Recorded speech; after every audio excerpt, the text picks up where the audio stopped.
Microsporangium का structure हम लोग पढ़ेंगे। स्ट्रक्चर में क्या है, a typical microsporangia appears circular and it surrounded by four walls.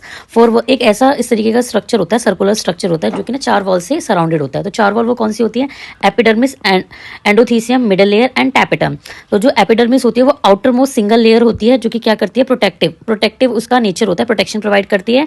Endothecium second layer होती है जो कि वॉल थिक सेल्स होती हैं जो डायसेंस में हेल्प करती हैं, प्रोटेक्टिव इन नेचर ये भी। मिडल लेयर जो होती है वो 2 या 3 लेयर की सेल की बनी होती है जो वो भी हेल्प करती है डायसेंस में, ये भी प्रोटेक्टिव होती है। टेपेटम जो फोर्थ होती है, इनर मोस्ट लेयर होती है जो कि डेंस होती है, उसके पास साइटोप्लाज्म होता है। मैनी न्यूक्लियाई होती है, many nuclei, this is the main important point. Many nuclei it provides nourishment and development of pollen grains के डेवलपमेंट में हेल्प करती है।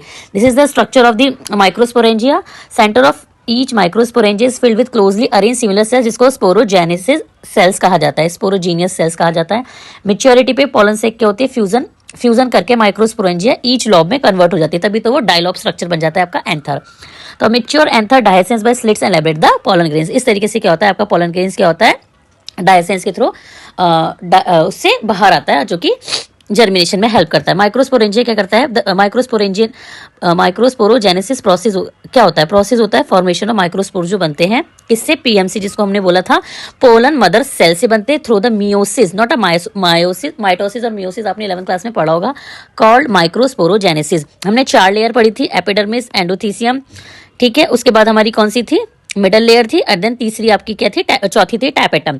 अभी क्या करते हैं कि जो ईच स्पोरेंशियम टिश्यू होते हैं, देखो ये पर कनेक्टिव टिश्यूज हैं, ये connective tissues act as a potential polar mother cell की तरह काम करते हैं जिसको पीएमसी कहते हैं, फिर माइक्रोस्पोर मदर सेल भी कहा जाता है। पीएमसी मेयोटिक डिवीजन के लिए जाता है जहां पर ये 4 सेल बनाता है जिसको माइक्रोस्पोर टेट्राड कहा जाता है। On maturity the anther dehydrates and the microspore separate from each other to form pollen grains with 2 layered wall, outer और इनर, जिसमें कि इनर एक एक्साइन और आउटर एक्साइन होती है। तो ये होता है प्रोसेस माइक्रोस्पोरोजेनेसिस की, किस तरीके से जो आपका जो सेल्स है वो क्या होती हैं, जो पोलन ग्रेन है वो बनती है। देखो यहाँ पर दिया हुआ था ना structure, epidermis, endothecium, middle layer, microspore mother cell जो होती है जो कि क्या करती है, जो मियोसिस होता है, मियोसिस के बाद पोलन ग्रेन्स बनती है। This is a tapetum help to provide the nourishment, और ये तीनों लेयर क्या करती है, डायसेंस में हेल्प करती है एंड देन प्रोटेक्शन प्रोवाइड करती है। और इसी प्रोसेस को पोलन ग्रेन के बनने को प्रोसेस को कहा जाता है माइक्रोस्पोरोजेनेसिस।